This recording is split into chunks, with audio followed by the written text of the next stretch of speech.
I'm available 24/7 to help solve issues. Right. Call me 3 a.m. on a Sunday morning, I don't care. A cross-pollination of Thomas Edison and Tony Stark, Elon Musk. Were you a little naive when you thought I can easily build an electric car and a rocket? I didn't think it would be easy.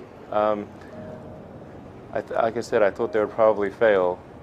But you know, like creating a company is almost like having a child. So it's sort of like, how do you say your child should not have food? So once you have the company, you have to feed it and nurse it, and take care of it, even if it ruins you. Yeah.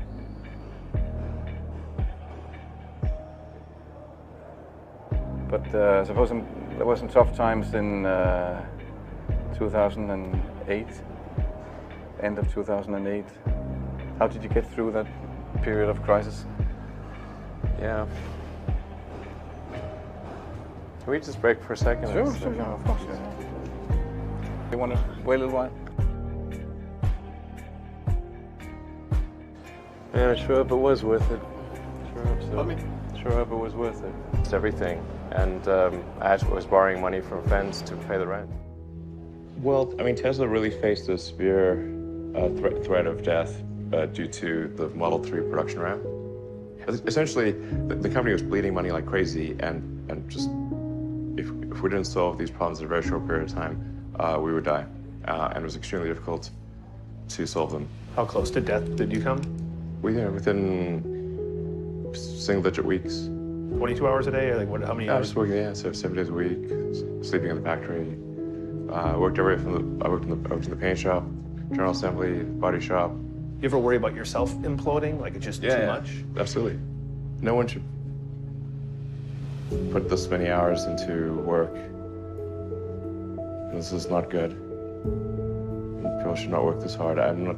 They should not do this. It's very painful. Painful in what sense? It hurts my brain and my heart.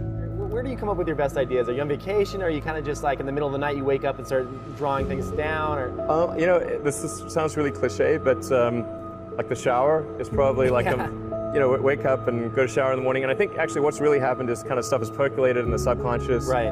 And it's not really occurring in the shower, but you're kind of getting the results of last night's, you know, computation, basically. Right. Whatever area that you get into, given that, you know, even if you're the best, there's always a chance of failure. So I think it's important that you really like whatever you're doing. If you don't like it, life is too short. You know, I'd say, and also if you like what you're doing, you think about it even when you're not working. I mean, it's something that your mind is drawn to, and if you don't like it, you just really can't make it work, I think. When you had that third failure in a row, did you think, I need to pack this in? Never. Why not? I don't ever give up. I mean, I'd have to be dead or completely incapacitated. Starting a business, I'd say, number one is have a high pain threshold. That's it. There's a friend of mine who's got a good saying, which is that starting a company is like eating glass and staring into the abyss. Okay, that's generally what happens, because when you first start a company, there's lots of optimism and things are great, and then so happiness at first is high. Then you encounter all sorts of issues, and happiness will steadily decline, and then you'll go through a whole world of hurt. And then eventually, if you succeed, and in most cases you will not succeed, and Tesla almost didn't succeed, came very close to failure. Then if you succeed, then after a long time you will finally get back to happiness. I think too is you've got to make sure that whatever you're doing is a great product or service. It has to be really great. And I go back to what I was saying earlier, where if you're a new company, I mean, unless it's like some new industry or new market that, if it's an untapped market, then you have more ability to, the standard is lower for your product or service. But if you're entering anything where there's an existing marketplace against large entrenched competitors, then your product or service needs to be much better than theirs. It can't be a little bit better, because then you put yourself in the shoes of the consumer and they say, why would you buy it as a consumer? You're always going to buy the trusted brand unless there's a big difference. So a lot of times, you know, an entrepreneur will come up with something which is only slightly better. And it can't just be slightly better. It's got to be a lot better.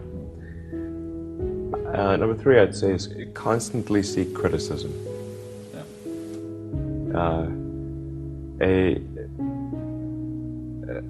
A well thought out critique of whatever you're doing is as valuable as gold. And you should seek that from everyone you can, but particularly your friends. Usually your friends know what's wrong, but they don't want to tell you because they don't want to hurt you. So lift you up, sort of. yeah. So they'll say, oh, I wouldn't encourage my friend, so I'm not going to tell him what I think is wrong with this product. Yeah. It doesn't mean your friends are right, but very often they are right. And you at least want to listen very carefully to what they say. And to everyone, if you're looking for, basically, you should take the approach that you're wrong. You know, that you, the entrepreneur, are wrong. Your goal is to be less wrong.